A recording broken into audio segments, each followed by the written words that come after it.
Hi, my name is Mandy and I am the owner and creator of Fox Cosmetics. Today I just wanted to run through with you a couple of little tips about shaping your brows at home. It can be really tricky when you're trying to learn how to fill your brows in without looking overfilled or not filled enough. Now, one big problem that we see a lot with eyebrows, especially when you don't know how to fill them in properly, is to where do you actually create those lines and how do you find your arch point? So a lot of people have troubles with hooked in brows, so they're hooked in through here. You can see mine are hooked there as well. Not so much on this brow, but more so on this brow. And that is just the remnants of being a teenager in the 90s and over plucking your eyebrows. So what I'm going to show you is the simplest ways how to create those lines on your brows. So you actually have your top line and your bottom line all in place, and where to find your arch point.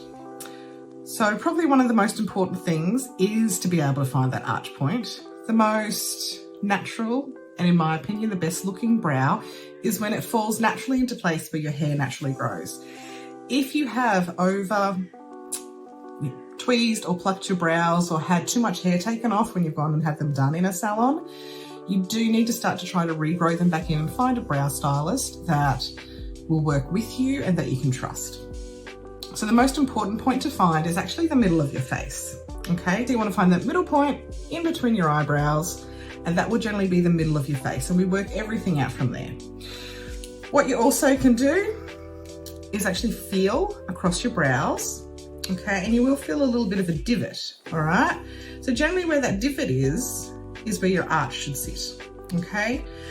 Another trick is to actually go along your contour and blush lines on your face. So where you would usually contour your jawline, under your cheekbone, then into your temples, and then you actually want that brow to line up to that contour mark. So we want to make this like anti-aging triangle for the face.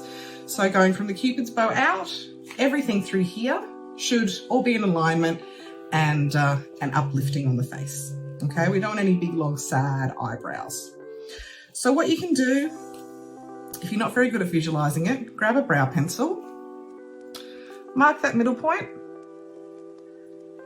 This is as you're getting used to actually drawing your brows on. Feel across your brow bone to where that divot is. Feel across this brow bone to where that divot is. Okay, check that they're actually lining up across your face. Yep, okay. So why do we want to find the middles? So we know where to start. Okay, a lot of people don't know where to start their eyebrows. So what we want to do is just work a little bit out of the middle, okay? You don't want them too far out, so you don't want to measure it from like the corner of your nose, especially if you've got a wide nose, because it will then make your starting point come out here. You don't want to do that as well, even if your nose is really narrow, because it'll be too close together. You need to find a happy medium. Usually it's about 1 centimetre on each side, okay? So once you sort of have found those points and how to play around in the mirror looking at your own features, remembering we have these parallel lines we want to go by. So remember, contour, blush, highlighter, contour, arch point. We want contour, blush, highlighter, contour, arch point. Okay? So we want to sort of aim it up to that. Now I'm going to show you with the brow pencil and with our brow butter. So where your starting point is in the brows is about 1 centimetre from the middle, okay? So with your brow pencil, you don't want to screw it out too far, just a little bit, and you want to do real little strokes, all right? Starting at the front, doing wee little strokes up into the arch and the tail, okay? Good thing about our pencils, it comes with a little brush, so you can then brush it through, okay? I'm just going to remove that little mark I've got there. Now I've got no other makeup on as well, so you just want to lightly apply that colour, making sure you do the arch. Remember what I said before, we don't want a really long tail coming down because that will create this sad arrow coming down your face, okay? So you've got to think of your brows as arrows. It's directing someone else's eyes where to look. Okay, so we just want to do really light little strokes and fill those brows in. So what we're doing is filling in this bottom line up to the arch and this top line up to the arch. They should actually be parallel to each other, okay? So it's gonna take that one off. So you can see the difference from one brow to the other. If we were to go through and make a very long tail, okay? So say we filled this in, and we brought the tail right down, which a lot of people do at the moment.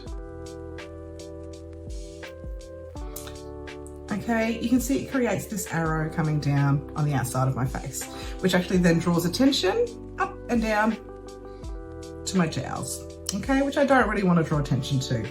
You want the tail not to be any longer, or sit down lower, sorry, than the front of the brow, okay? So you can use your pencil to map that out, and you can see I've drawn way too low. And it creates a sad brow, which we don't want. So then when we're looking at using our brow butters are waterproof and sweatproof. They stay on a lot longer. So you want to take lid off first, and you want to scoop out a little bit of the product, okay? And you want to wipe it off on the side. So you just have a real small amount of product on there. What I like to do with the brow butter, because it's so much stronger, this is light brown that I'm using, is that I want to apply my baseline first, okay? So my baseline, or the lower line, is the bottom of the brow, okay? So what we want to do, really light pressure, is we want to make a straight line from the middle to the arch, okay? And then, starting on the tails, we want to come down from that arch point and fill in, okay? And then I like to come along that top line and fill that in, and then brush it through to smooth the shape,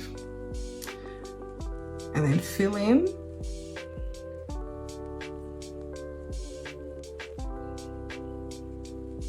using the thick side of the brush to actually fill those brows in. Okay, so I've used light brown on this brow in the brow butters, and then I've used dark brown on this brow, okay? So the light brown is a softer color, but I use dark brown when I use a pencil, and I use light brown when I use the brow butters. You can make them as strong as you want to, of course. So I like them nice and soft, but if you want them stronger, you just need to apply more product. So it's completely buildable. So if you want to create an ombre, just put some more color through the tail of the brow, okay?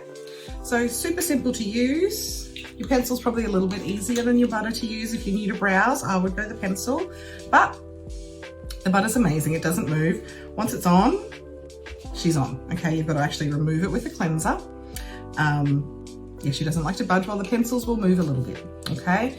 So once they're locked on, your pencil will move around. It won't take you from day to night. You're probably gonna have to touch it up again, while your brow butter, she's not gonna move around, okay? Unless you're super oily, and then you will need to touch them up if you're going from morning to night, because the oil will start to break down the product. But easy, that's done. So just remembering, we wanna find the middle of the face. We want about 1.5 centimeters between each eyebrow before we start it, so we don't become shocked or angry looking. Our arch point should go in line with the contouring lines of the face, which is the anti-aging triangle. Your tails should sit no lower than the front of your eyebrow, okay? So hope that helps.